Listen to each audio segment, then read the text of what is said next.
আজ তোমাদের শোনাচ্ছি সুকুমার রায়ের ঠুকে মারি আর মুখে মারি। মুখে মারি পালোয়ানের বেজায় নাম, তার মতো পালোয়ান নাকি আর নেই। ঠুকে মারি সত্যিকারের মস্ত পালোয়ান। মুখে মারির নাম শুনে সে হিংসায় আর বাঁচে না।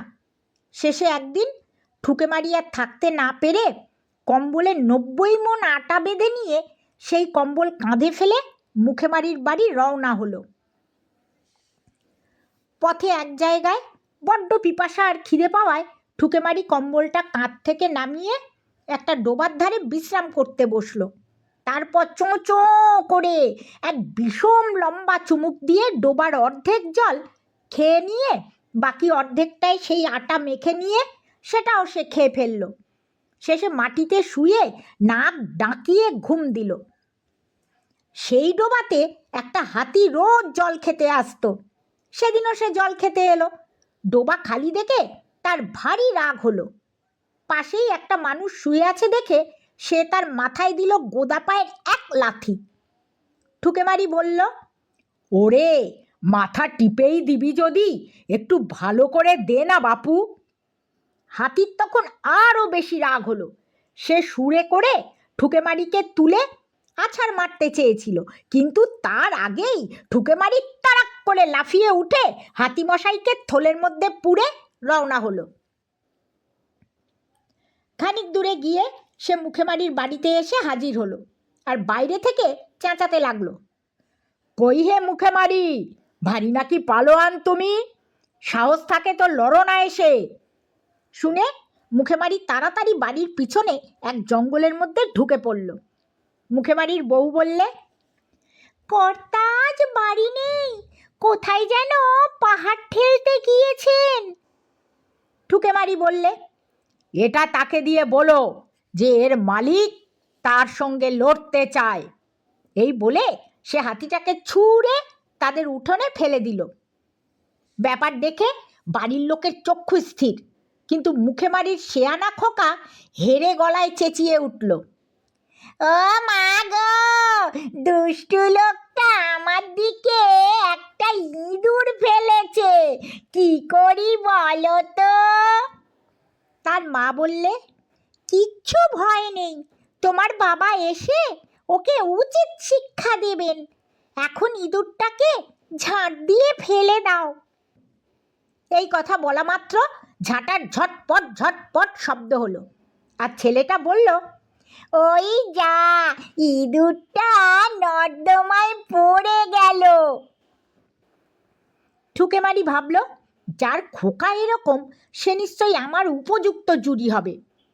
বাড়ির সামনে একটা তাল গাছ ছিল, সেইটা উপড়ে নিয়ে ঠুকেমারি হেঁকে বলল, ওরে খোকা, তোর বাবাকে বলিস যে আমার একটা ছড়ির দরকার ছিল, তাই এটা নিয়ে চললাম। খোকা তৎক্ষণাৎ বলে উঠল, ও মা, দেখেছ ওই দুষ্টু লোকটা বাবার খড়কে কাঠি নিয়ে পালিয়ে গেল। খড়কে কাঠি শুনে ঠুকেমারির চোখ দুটো আলুর মতো বড় হয়ে উঠল। সে ভাবল, দরকার নেই বাপু ওসব লোকের সঙ্গে ঝগড়া করে। সে তখনই হনন করে সে গ্রাম ছেড়ে নিজের গ্রামে পালিয়ে গেল। মুখেমারি বাড়িতে এসে ছেলেকে জিজ্ঞাসা করল, কি রে, লোকটা গেল কই? খোকা বললে, সে ওই তাল গাছটা নিয়ে পালিয়ে গেল। তুই তাকে কিছু বললি না? নিয়ে গেল তো, আমি আর তাকে বলবো কি? এই কথা শুনে মুখেমারি ভয়ানক রেগে বলল, হতভাগা, তুই আমার ছেলে হয়ে আমার নাম দেবালি? দরকার হলে দুটো কথা বলতে পারিস নে, যা, আজই তোকে গঙ্গায় ফেলে দিয়ে আসবো। এই বলে সে অপদার্থ ছেলেকে গঙ্গায় ফেলে দিতে চলল। কিন্তু গঙ্গা তো গ্রামের কাছে নয়, সে অনেক দূর। মুখেমারি হাঁটছে হাঁটছে আর ভাবছে, ছেলেটা যখন কান্নাকাটি করবে তখন তাকে বলবে, আচ্ছা এবার তোকে ছেড়ে দিলাম। কিন্তু ছেলেটা কাঁদেও না, কিছু বলেও না, সে বেশ আরামে কাঁধে চড়ে গঙ্গায় চলেছে। তখন মুখেমারি তাকে ভয় দেখিয়ে বললে, আর দেরি নেই, এই গঙ্গায় এসে পড়ল বলে। ছেলেটা চট করে বলে উঠল, হ্যাঁ বাবা, বড্ড জলের ছিটা লাগছে। শুনে মুখেমারির চক্ষু স্থির। সে তখনই ছেলেকে কাঁধ থেকে নামিয়ে বললে, শিগগির বল, সত্যি করে লোকটাকে তুই কিছু বলেছিস কিনা?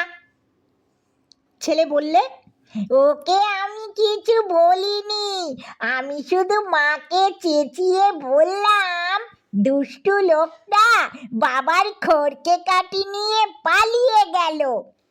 মুখেমারি হা হা হা হা হা হা হা এক গাল হেসে তার পিঠ থাবড়ে বললে, সাবাস ছেলে, বাপ কা বেটা।